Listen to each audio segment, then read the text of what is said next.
What up, world, and welcome to another episode of Beer Talk Now. I'm your host, D. Neal, and I'm here with somebody who actually I followed a long time ago. I mean, when he was, you can see him all over the place, especially coming out of that BAMA and talking heavily about beer. And just to see this brother move through the beer industry to me was an amazing thing. Also, just love the fact that he was unapologetically letting all his hair grow. And as you can see, the beard has not the beard has not changed whatsoever. And I love him for it, man. It's your boy Ralph, but let me make sure I got the name right. Bearded black man. Did I get that right? So pretty much the best way to really describe it, beard, black man. So beard, black man. Black man. There we go. Ralph, look at me. I butchered some of that. It was sounding good at first, and then I messed up. Hey, dude, you're all good, man. It's all good. But how you feeling, man? First and foremost, it's been you. I mean, how long have you been in this beer game? Well, that's the first question I really want to ask, and then we're gonna get into some heavier questions.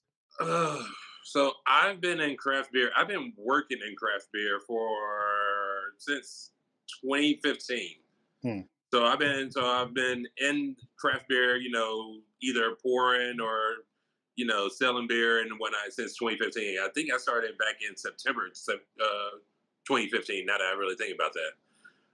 I started the platform Beer Black Man back in January of 2017. So I pretty much, and I've been in craft beer, drinking it probably even longer than that. And when I think I went back to probably 2009 when I started drinking. I mean, I'm a young man, so you say 2009. I just graduated. I just graduated college a year before that. So man, I wasn't even like beer was. Yeah, we'll talk about that. But first and foremost, I didn't even tell you when we were doing our little recap prior to getting to the episode. Did you bring any beer with you to drink, man? I know you drink a lot. Come on. It's a beer podcast, so there has to be beer. Thank you, sir. Thank you. What are you drinking today? Actually, this is something that we just got new in our market here in Birmingham. Okay. And it's called, it's a brewery out of Pittsburgh, or I think it's actually Meadsville, Pennsylvania.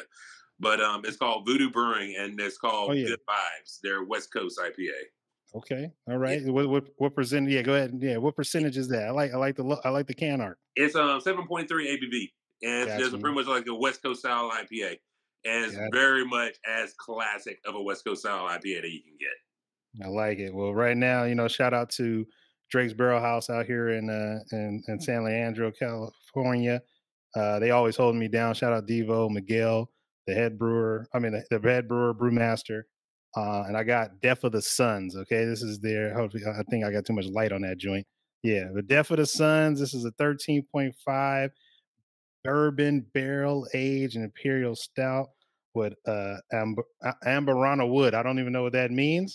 I don't know what Amburana wood is. Okay, but shout out to the barrel guys because they are forever holding me down. Every time I go in there, I talk to them and they're like, we appreciate that somebody loves what we're doing because barrel aging is expensive. So 100%. Shoot, after doing a barrel aged beer myself with one of the local breweries around here, I definitely understand that. So I'm going to pour up. Shout out to Crown and Hops. I'm pouring up in their glass. I don't know if the logo will be seen. Yes, I did wash my glass. That's why you don't see any of that fizzy bubbles, which we'll talk about with Ralph too. But overall, man, cheers to you, sir. I don't know if you're drinking out of the can or not, but there you go. There we go. Now we talking. Talking. Shout out to Crown and Hops. Where I work over here at Hop City. Hop City, man. So gotta represent. So before we get heavily into just your journey here at Hop City, but I really want to talk about you as a person. So where are you born and raised out of? And you did say 2009, first time you started drinking beer, but what from the process of you growing up, was beer in the household or around you? Was that just something that people drank when they didn't have much money? What's your story? So born and raised from Birmingham. That's pretty much, Birmingham has always been my home. Never really moved anywhere else, never been anywhere else. I've visited a lot of places throughout my life, but never actually called anywhere else home outside of Birmingham. So this is what I know, and I love it for that. But to the BAMA. Yes, sir. Yes, sir. And that I always tell people this. I will rep Birmingham to the day I die. There's a lot of things that goes on in Alabama, and it's kind of like, but I will always show love to Birmingham, and Birmingham always shows love to me. I want to make sure that if I ever somehow make it big, I want to make sure that I carry Birmingham on my back and be like, hey, we doing this together and whatnot. So that's all. That's all I've always told people. But born and raised from Birmingham, Alabama. Um, the funny thing about it was I never really thought I would be into beer. The first time I actually had a sip of beer was when I was about 5 or 6, and that was by accident. Because I saw my great grandfather's beer, which I thought was a can of Coke, Mm. and it was a can of Budweiser. Mm. So I saw that and just wanted to take a sip of that, spit it out. No, I never really get into it again. Flash forward, like I said, about like I think '08, probably more '09, was when I had my first beer that was a craft beer, and it was the Good People Brown, and Good People's a local brewery here in Birmingham, and that's pretty much the first beer that was kind of like, okay, it's not actually bad, it's actually something really good, Mm. and then just kind of just really evolved and changed throughout the whole time, just really seeing how beer was, and that's how I really got into craft beer. But outside of that, I'm always I'm a big music person. I went to school over here at UAB, University of Alabama at Birmingham, and I went for music technology. Played saxophone in the band, pretty much played from middle school all the way through college and whatnot.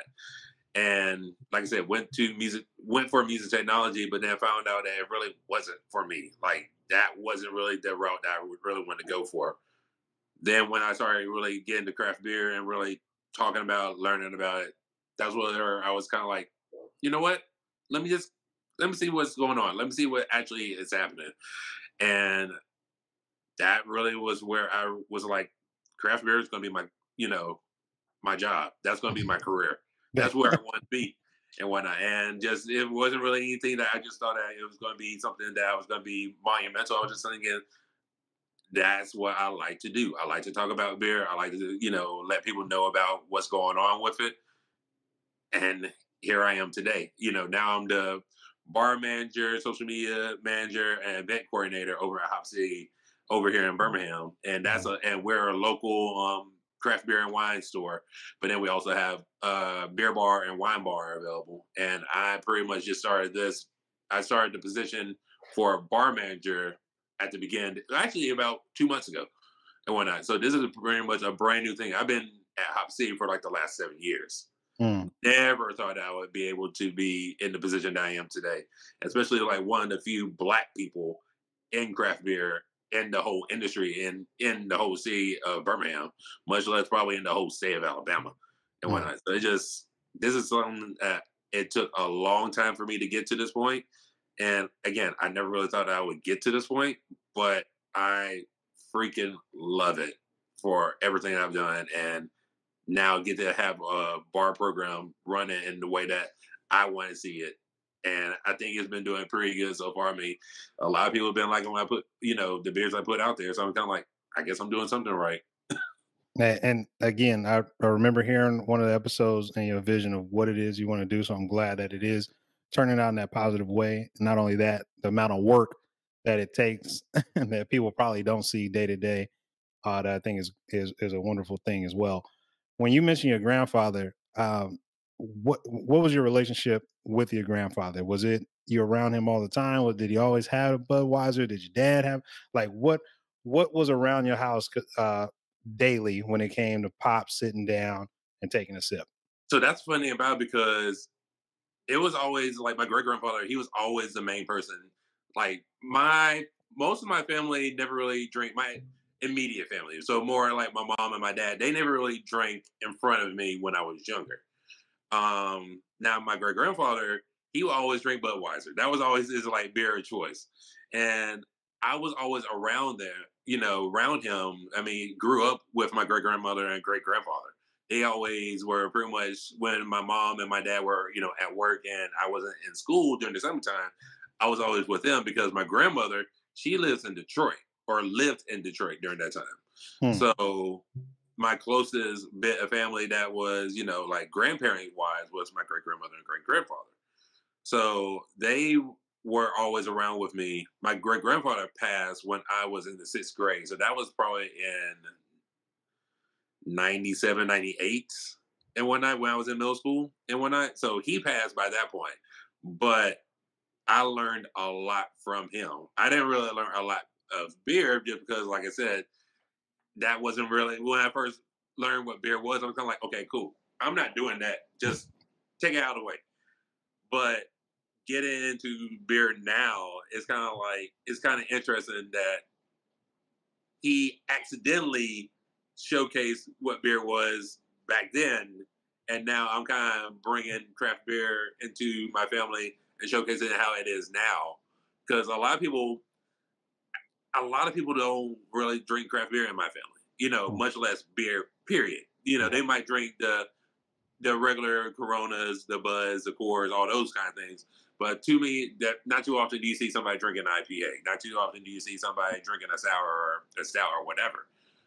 That's what I am kind of bringing into my family, and a lot of people are learning a lot more just because of what I do.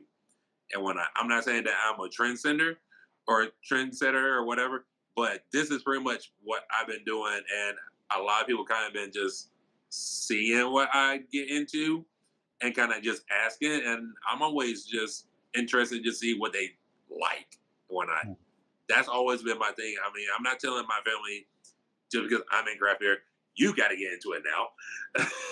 it's it's kind of showcasing like, hey, this is not like what we thought about it back in the 80s, 90s, and whatnot. This Mhm. is not just those kind of beers where you're just drinking it just to get drunk and then that's it. This is stuff that actually has some kind of flavor. This is actually something that I just kind of have after I get off of work, like I just did today. I'm literally just got off of work maybe about like an hour ago. And I just, doing this podcast, but also drinking the beer. And just not just so I can get drunk. I'm just kind of like doing this so I can just relax, chill, and just enjoy it. That's what I got in the craft beer. It's not the alcohol part. It's not like, just saying like how many I can have of these before I, get to a point where I don't remember anything. The word is craft. That's what I liked about it. That's why I got into about it. And, so going back to the main question that you just asked, my dad never really drank too much around me, and he'd never really been a big drinker. Period. My great grandfather was the main person that really kind of got me that showcased alcohol at the beginning, but then I kind of learned on my own once I became older and all that kind of stuff. So I never really had a close relationship with alcohol growing up, just because nobody really drank around me.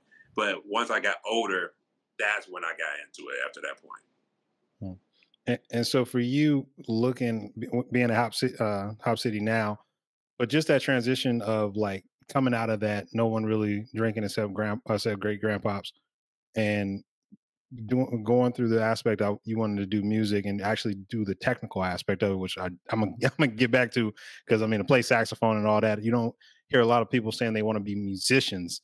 They're more so just want to be the artists. And again, shout out to all of them, but the technical side of it, we're gonna come back to it. What what did you see? I mean, what have you seen when it comes to how Alabama or Birmingham at least, how that is, how they're seeing craft beer now. Like you mentioned, your parents, I mean, your family, majority of them didn't drink. So when you do get an opportunity to introduce them to something like that, and just people around you, what do you see the shift going to? Are they jumping on to the IPA and saying, oh yeah, IPA is the way? Or are they like, man, I'm really sitting down with this stout and barrel age or this barley wine, and I'm seeing the complexities? How is your city transforming when it comes to what their palate is to craft beer? Um, More family wise, it's kind of I'm learning what they like and then bringing stuff that would work with their palate. It's just kind of I don't want to just force you to be like, hey, this is what IPA is, and then they're not going to like it. I see, and that's kind of how I work at Hop City as well, just because I want to see where your palate is first. I know a lot of people just try to be like, what's the most popular thing or whatever, or all this kind of stuff. I want to see where their palate is. Mm. And that's always, and if I can be able to showcase what they are into, then I can be able to go like, okay, cool. Let's drink a little bit more of those kind of things. Um, and it has helped a lot of my family get into it. Now, whereas with Birmingham, that's a completely different area, especially just because of how everything is already. I Mm. mean, Birmingham is predominantly very much a black city, not as black as like Atlanta or something like that, but it's definitely going to be compared to a lot of other areas throughout the whole state. Definitely, you're going to see a lot more of us coming around. Now, in the craft beer scene, not as much. Yeah.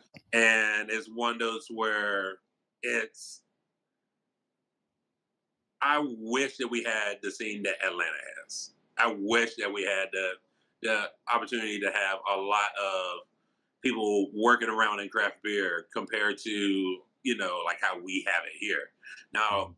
don't get me wrong, we do have a scene that allow black folks coming around, because I see a lot of it, and it's kind of been building a lot more since the pandemic happened, because it was starting to grow.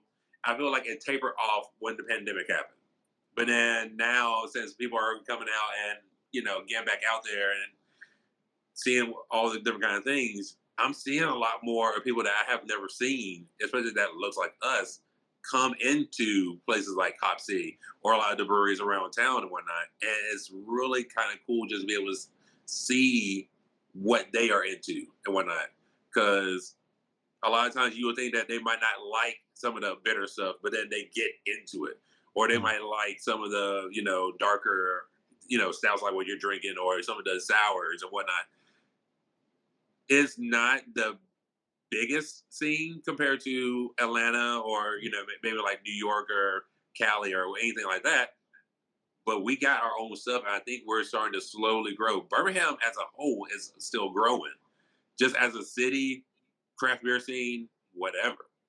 There's a lot of stuff that we haven't even had a chance to really do, but we are building it into where a lot of people are going to notice a lot that's going to be coming around and whatnot. Mm.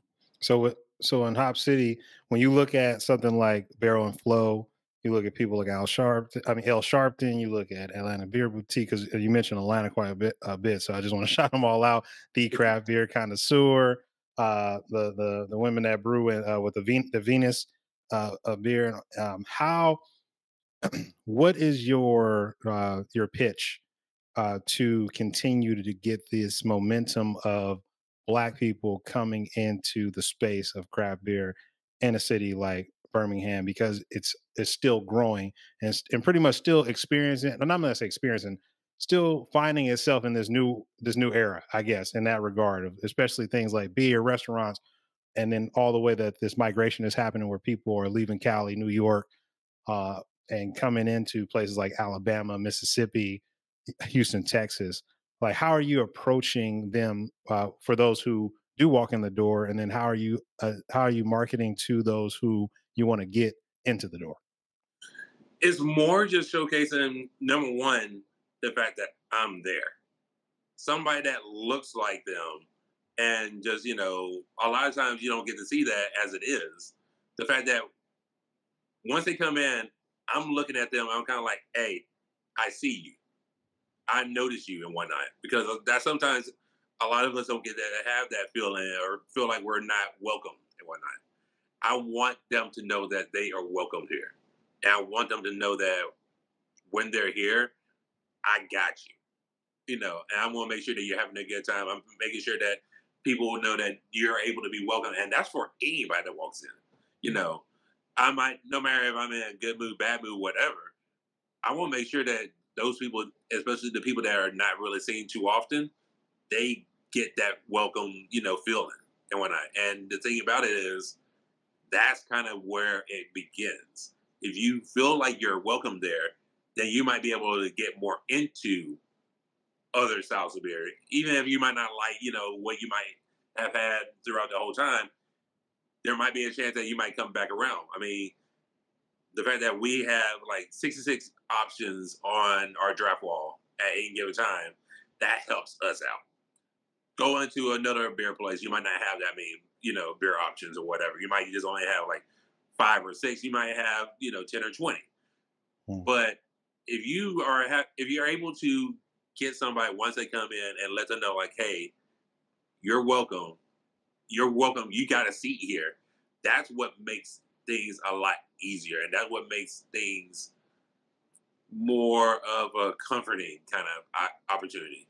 Because I know a lot of people who've been to different places, they might not have felt like, okay, they're not welcome or they're not getting talked to compared to everybody else and whatnot. That's where I want to make sure that they get the opportunity, because I want to be able to talk to them about like what an IPA can be like, or what a sour can be like, or what a stout can be like. If you're, if I get the chance to talk to you, it might not even be nerdy talk. It might just be just a conversation about what their mind was about beer, and then we can just go something completely different, so that way they can understand how beer truly is. It's not just your granddad's beer. It's not just your, like what you thought of beforehand with all the, the Blue Mountains turn cold as soon as you put it into the ice or whatever, or all this different kind of stuff. The piss water, as my uncle always says. That's why he said Exactly. he never want to drink and drink beer, because he's like, I don't want that piss water. Exactly. So it's kind of like there's beer with flavor, but a lot of times we see, cocktails being the main thing or wine being the main thing and whatnot. Beer can be that thing, but a lot of people, but there's the stigma of it. A lot of people just don't get it because it's been around for so long that, you know, it's piss water and whatnot. So I want to make sure that number one, it can change. People can understand what it can actually be like. But then also number two, I want to make sure that they can understand that, hey, you you can be here and you belong here. You have a seat here. You don't have to worry about, if nobody else sees you, I see you. And Mm. I want to make sure that you feel that way. So how do you keep up with explaining to someone, or describing the different styles of beer? Are you constantly? Is it just constantly tasting them? Is it having conversations with the breweries that come into your door? I know the sales reps and whatnot, but like how are you keeping up to date? Are you doing Cicerone? Like, what are the things that keeps you in tune to be able to explain to someone what they're looking for, or what they're tasting when they try the beers that you recommend, just from the conversations you have with them? Well, I will go ahead and say this. Number one, I haven't done any of my Cicero. Mm, Would I like to? Yes, but unless if it's something that is kind of like it's uh part of my job that I need to have, I haven't really gone down that route just yet. Just so because I never really saw that it was that big of a deal for it, because if you know craft beer, you know craft beer. I don't need to have a certification just to say that, oh, this is what you know about craft beer. I can showcase that in my talk when I talk to whoever it is and whatnot. And I go through all that all the time, from all the different beers that come through over at Hop City, or any kind of beers that somebody might, let me try out or whatnot. And there's a lot of different things that come through that I never even thought I would have a chance to come around. And it's it's where to where I learn a lot more on my own than in the actual store itself. mm, I get a lot of opportunities to just, there's a lot of beers that I can be able to drink from Hop City, and I have a place where I can drink so many different styles from all over. But also, whenever I get a chance to go out to different places or different areas, I get to learn about those kind of styles. And when they have a chance to come into our market, that kind of helps out with that. So it's just like, how do I get to learn and kind of bring it into people when they come into the store? It just, day by day, just kind of like picking and choosing where you want to learn, because there's a lot of stuff I gotta learn about, because I gotta learn about the beers I'm putting onto my wall. I gotta make sure that the draft system is working. I gotta make sure that the temperatures, particular, all, yeah. yeah, and like, and also like, what's new, what's the more popular styles that are out there that people really want to get into. I gotta be able to know all those kind of things, and being on social media, that kind of really helps out on those kind of on those kind of things, because you get to see what people are drinking themselves. You get to see what are coming out from all the different kind of breweries and everything like Hmm. that. It's just it's never a lot of time that you get to have, just because there's something always changing and something new coming in, and and I won't have it in one day, but I might be able to have it in, a week or something like that, or I might be able to know something in 2 weeks and whatnot. It takes a lot of time just to be able to get to that point, and it's a hard job just to be able to do this. There's not an easy answer, to be completely honest with you. It's Hmm. just there's a lot of time just to get into everything and whatnot. So how do you? Oh, go ahead. No, I Uh, would just say this the little cat, girl right here. the cat came. What? So when it comes to Alabama, as far as like uh, ABV, what's the limit to ABV before it's not considered beer? Is that 10%, 8%, 9%? Because I know each state has a difference of what can be considered beer when it comes to that ABV level. So for us, like, we can't be able to sell anything that's over 13.9%. So if it's over 13.9%, then we can't be able to sell it anywhere in the whole state and Mm, whatnot. So there's not, I don't think there's a particular law that says that it's not beer per se, but just for us to be able to sell it, it has to be at least 13.9. And that's for even the breweries to be able to brew. So mm, they cannot be able to brew anything that's over that point limit and whatnot. And there's a few beers that's around, El Gordo by Good People. That's their imperial stout that they have out, and that comes around during the winter time. So I think like beginning of winter when it comes around, and that's always been that beer that everybody goes for. Now the funny thing about it is, I think a lot of times some of them might be over 13.9%, but you can't really truly prove yeah, that. exactly. Yep. but You but can do like that. sometimes you feel like you're drinking it, it's like, you sure this 13.9? Yeah. It feels like it's probably like at least about like 14 and a half and whatnot, but Hey, as but long as we get through the door, right? exactly. And that's the Yeah. most important thing. As long as they showcasing that it's actually 13.9, then hey, they're doing their job, and that's what's gotta be. So now, because I'm glad this segues into my question about the technicals as far as your music background and beer. What has your music background and your studies shown you are allow you to incorporate when it comes to just your focus on craft beer and tasting things and picking out notes? Like, how does that does that play a role in to how you approach the craft beer world? It really doesn't come into play so much like the stuff I learned in school per se. Because the main thing about with music is kind of what we bring for people to listen to and whatnot. It's kind of, we set the mood and whatnot. And the good thing about it is now we have been trying to change up how music is throughout certain days and whatnot. So, say whenever I work on Sundays, we do lo-fi on Sundays and whatnot, and just kind of because it's always a slower day compared to like a Friday or Saturdays, where you probably might be playing a little bit more upbeat kind of stuff, just to get the crowd going and everything like that. Sunday is just very chill, and we're one of the few places that are open on Sundays in our area.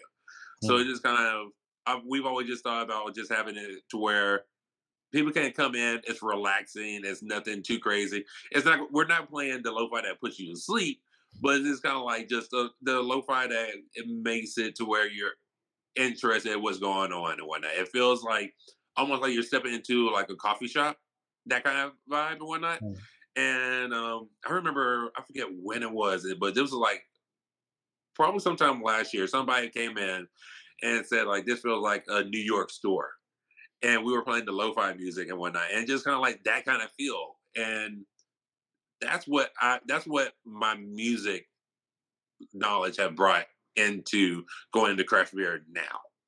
Mm. It's kind of just it's not like kind of like being all the technical, learning about like all the what this will do for the music and whatnot. It's more just trying to understand what people are listening to or what they're into or what will make them want to stay longer and whatnot. Because a lot of times, if it feels dead, nobody wants to stay around.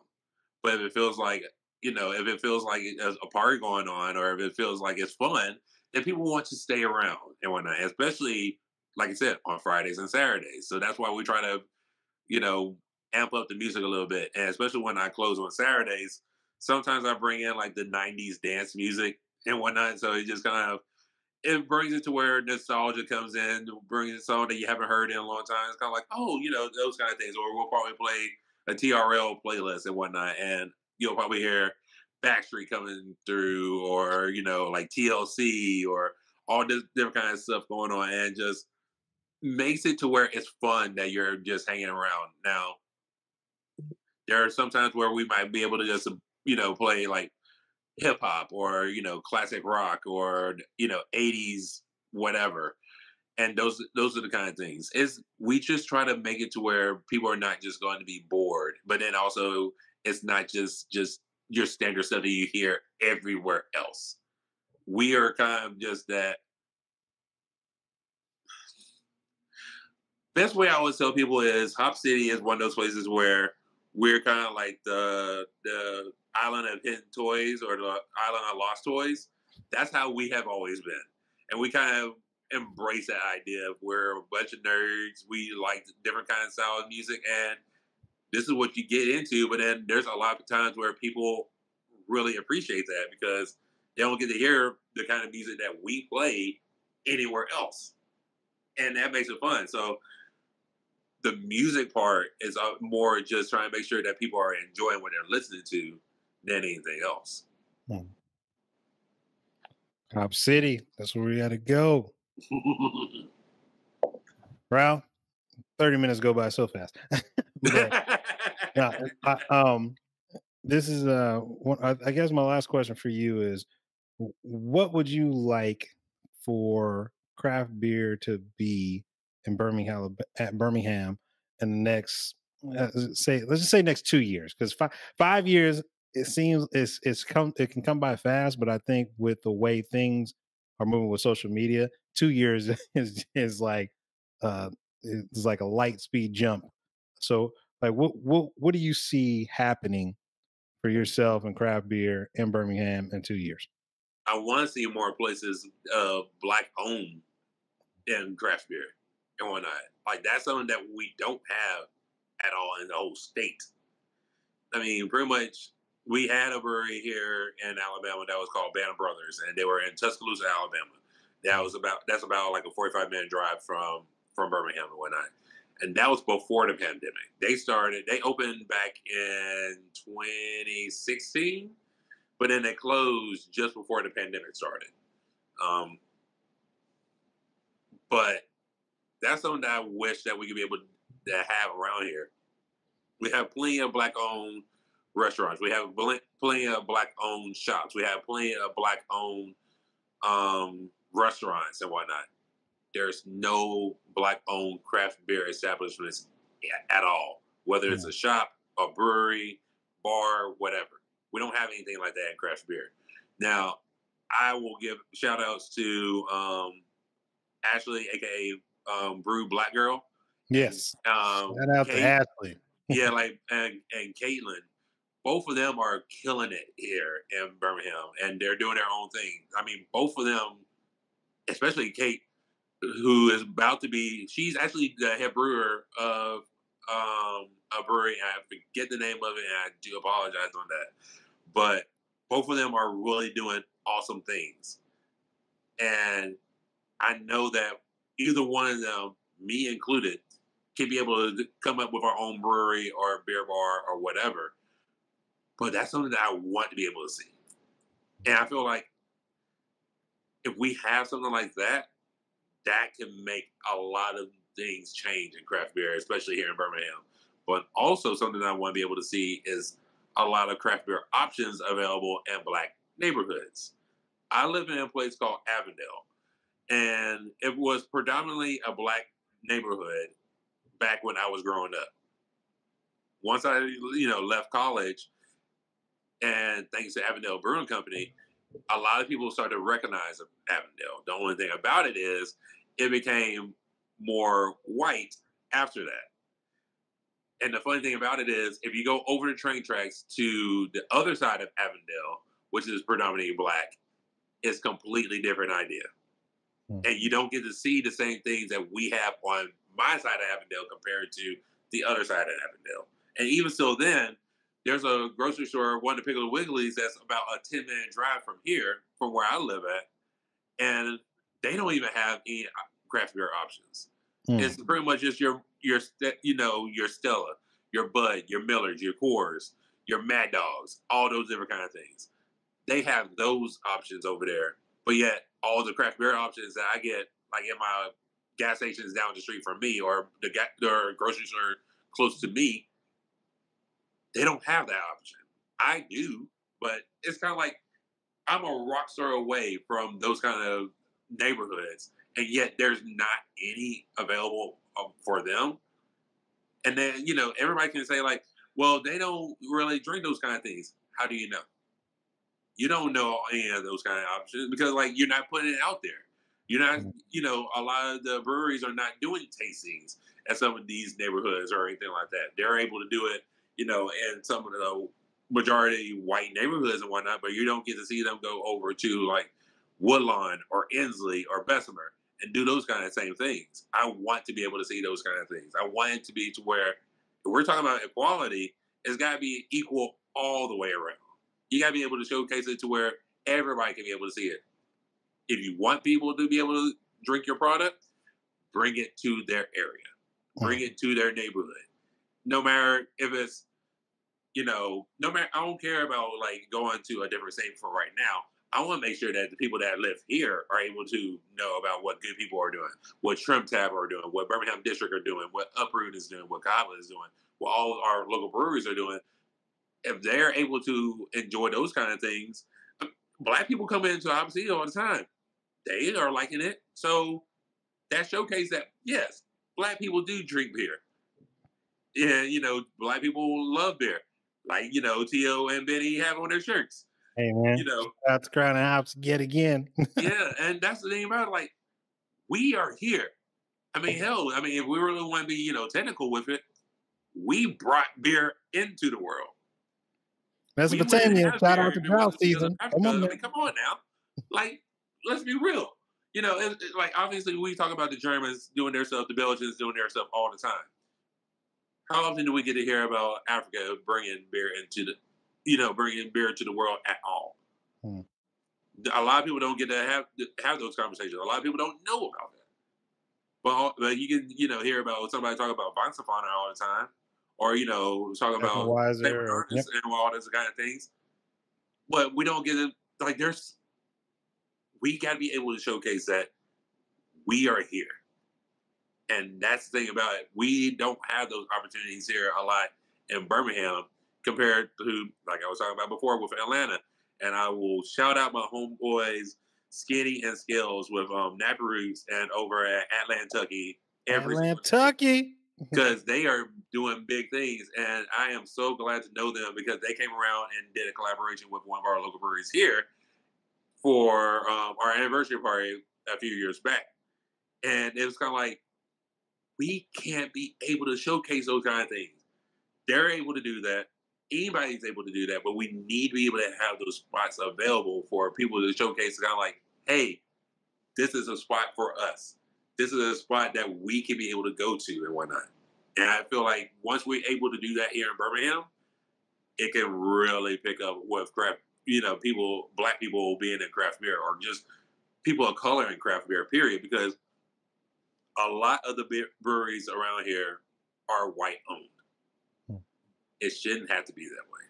I want to be able to see a black owned brewery. I want to see a Hispanic owned brewery. I want to see an Asian owned brewery. I want to see a woman-owned brewery. I want to be able to see those kind of things. We need to be able to have more of those kind of things happening for us to be able to have opportunities to be able to just feel comfortable. Going back to what I was talking about earlier, if we want to be able to feel comfortable in a spot, we need to be able to have a spot that sees us there. Hmm. And a lot of times we don't get to have those moments. I keep on saying that a lot throughout this whole interview, throughout this whole podcast, and I will continue to say it until my face turns blue.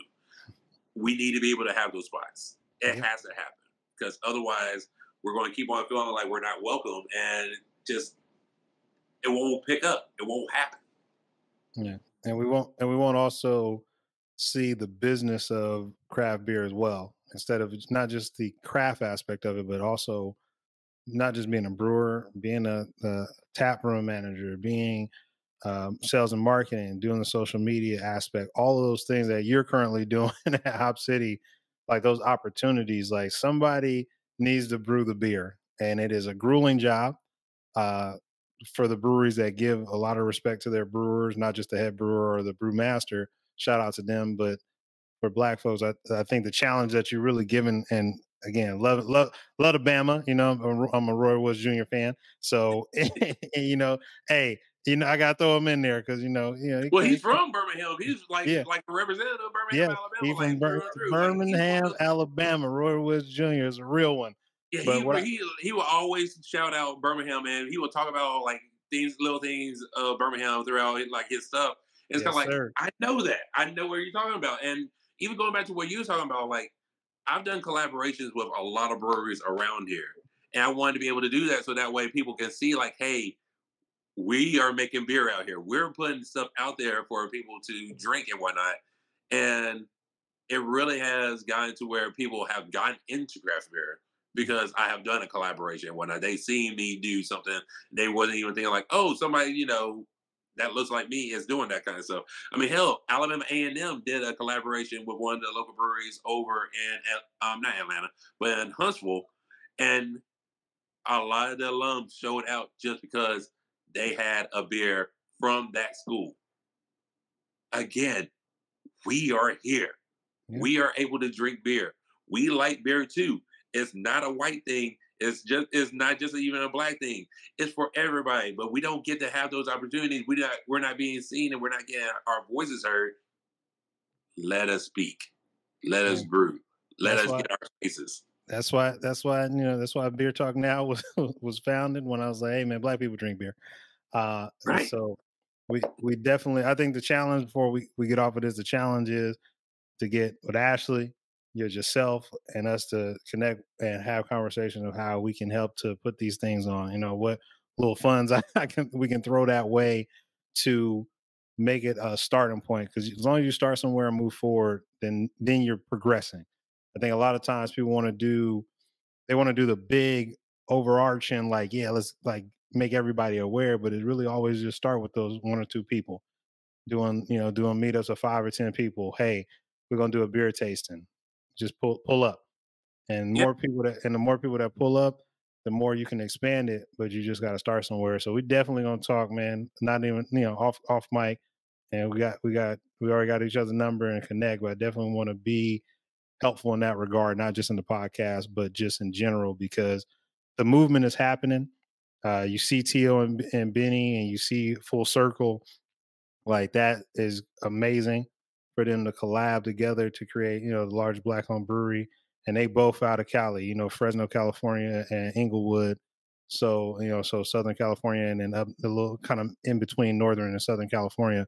Mhm. So we're gonna make it happen, man. And Dude, so man, literally, and I'll always tell Tio this. I mean, he's pretty much the person that got me into doing what I'm doing right now.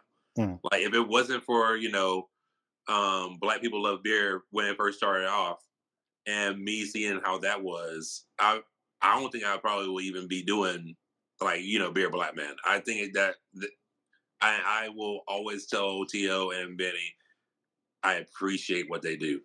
I appreciate what L Sharpton is always doing. Like hell, a lot of people, like I was able to meet Garrett Oliver. I was telling him I appreciate what he did, and just like there's so many people that are out there that made this a possibility for us to really get the ball moving, and now we have this opportunity to be able to keep it moving, to make it even a bigger momentum and whatnot.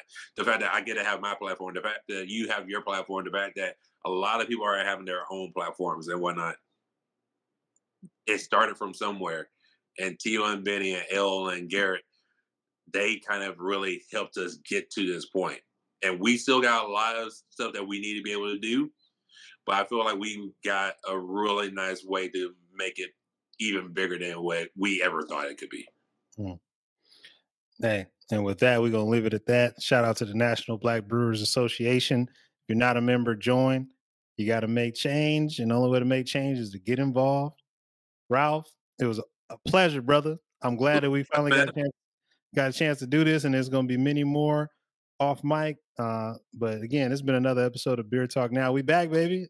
We always here. We never on time, but always on key. Let's get it. And I will catch you on the next episode of Beer Talk Now.